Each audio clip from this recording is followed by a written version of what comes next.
The summer of 2025 did not begin with a viral moment. It began quietly, with heat pressing down over Chiba, Japan. The kind of heat that makes the air feel heavy, unmoving. Inside Ichikawa City Zoo, life followed its ordinary rhythm. And then, on July 26, a baby Japanese macaque was born. Birth, in the world of macaques, is not just biology. It is contact. It is fur against skin. It is a newborn clinging instinctively to its mother's body before it even understands what safety is. The first sensation is warmth. The second is heartbeat. The third is belonging. But for this newborn, the sequence broke. The mother was young. It was her first birth. And for reasons no one can definitively explain, she did not respond. She did not cradle him. She did not allow him to cling. She did not gather him into her fur. She stepped away. The infant remained on the ground. There is something unsettling about seeing a newborn alone, even more so in a species whose survival depends on immediate attachment. The first alarm did not come from a medical device. It came from a human voice. A visitor noticed the stillness, the separation. Zoo staff quickly confirmed what they feared. The baby was not being cared for. And in macaques, that absence is dangerous because milk is not enough. Attachment in primates is neurological. Without early contact, cortisol rises. Stress pathways harden. Social development can fracture before it begins. The staff intervened. The baby was removed from the troop and began bottle feeding under human supervision. He was small, fragile, and silent. They named him Punch. The name carried a strange irony. There was nothing forceful about him. He was softness and vulnerability. Days passed. He fed regularly. His body stabilized. But something was missing. When not feeding, he searched. His tiny hands reached outward, grasping at nothing. It was instinct, an ancient reflex coded into primate DNA. To cling is to survive. The keepers understood that physical nourishment would not be enough. They needed to simulate contact. They rolled towels tightly, shaping them into something resembling a body. They introduced different soft objects. Various stuffed animals were tested. Punch ignored them until the orange one appeared. A long-haired stuffed orangutan. Soft fibers, flexible limbs, a primate silhouette. He reached. His fingers curled into the fur, and this time, he did not let go.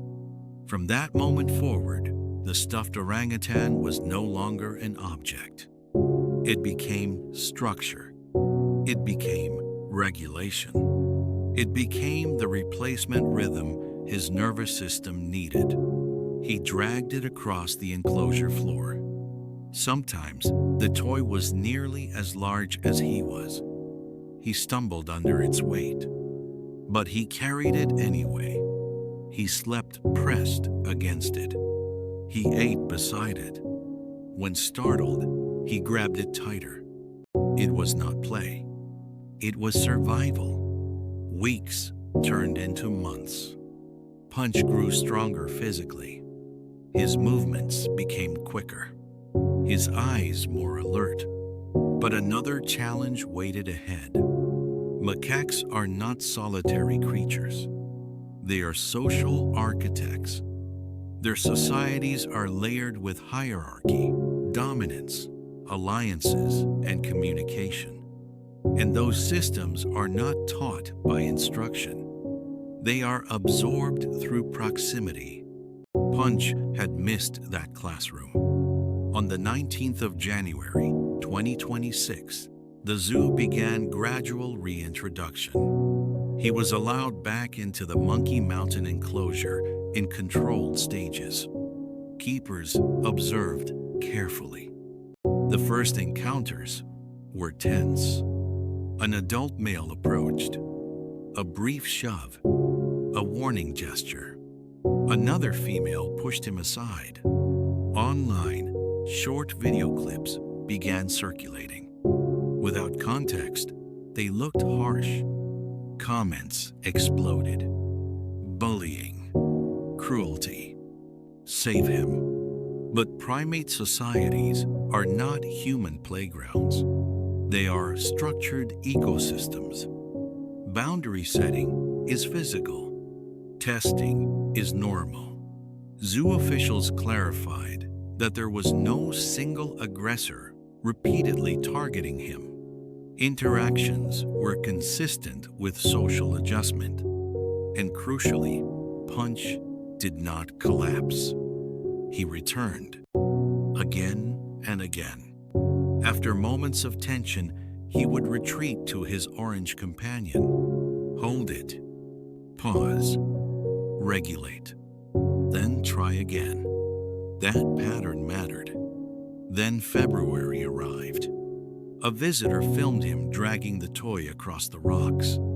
The video traveled faster than anyone expected. Millions of views. Global attention. In Japan, the phrase "Ganbare Punch" began trending. Stay strong, Punch. Visitor numbers increased noticeably. The quiet zoo became a destination. But the story was no longer just about a baby monkey. It was about resilience. And then another layer unfolded. Viewers identified the stuffed orangutan. It was an IKEA product. That detail ignited another wave of attention. Social media posts multiplied. Threads traced the toy's origin. Images of identical stuffed orangutans appeared online. IKEA Japan responded. They donated additional stuffed orangutans to the zoo. Reports mentioned representatives visiting. More toys were delivered. It was not framed as a marketing campaign, but the intersection of commerce and compassion was undeniable. The toy became a symbol. Sales reportedly increased. People wanted the same object Punch held. The world was not just watching him, it was mirroring him. Yet beneath the viral headlines, something quieter was happening. Integration. Mid-February footage showed Punch attempting to play with other juveniles. He followed them, mimicked movements. Then came a moment that mattered. An older macaque allowed proximity. There was contact, brief but intentional. In primate societies, touch is language, and grooming-like gestures are acceptance. It was not adoption. It was not complete integration, but it was no longer isolation. As of the 20th of February 2026, Punch is still seen with the stuffed orangutan, but the difference is subtle and important. He now alternates between the toy and real interaction. The toy is no longer the only anchor. There is play. There is tension. There is negotiation. But there is also belonging beginning to form. Perhaps one day he will leave the orange companion behind. If that day comes, it will not mean the toy was unnecessary. It will mean it succeeded. Because some attachments are not meant to be permanent. Some exist only to carry us across a psychological bridge. Punch's stuffed orangutan was not a marketing symbol. It was not simply comfort. It was a transitional object, a biological solution to emotional rupture. And maybe that is why the world could not look away. Not because it was cute, but because it was familiar. Loss, substitution, adaptation. Across species, the mechanism is the same. When attachment breaks, we search for warmth, for texture, for something that steadies the heartbeat. Punch found it in synthetic fur. And in doing so, he reminded millions of people of something deeply human. Sometimes survival is not dramatic. Sometimes it is small. It looks like a baby monkey dragging an orange toy across concrete, refusing to let go until he no longer needs to. And maybe that is the quiet power of this story. Not spectacle, not pity, but the undeniable truth that healing rarely happens all at once. It happens in increments, in attempts, in returns, in the courage to step back into the group after being pushed away. Punch is still growing, still learning, still balancing between artificial comfort and real connection. And somewhere inside that balance, belonging is forming. That is where the story stands today. Not as a fairy tale, not as tragedy, but as transition. And sometimes, transition is the most honest ending there is.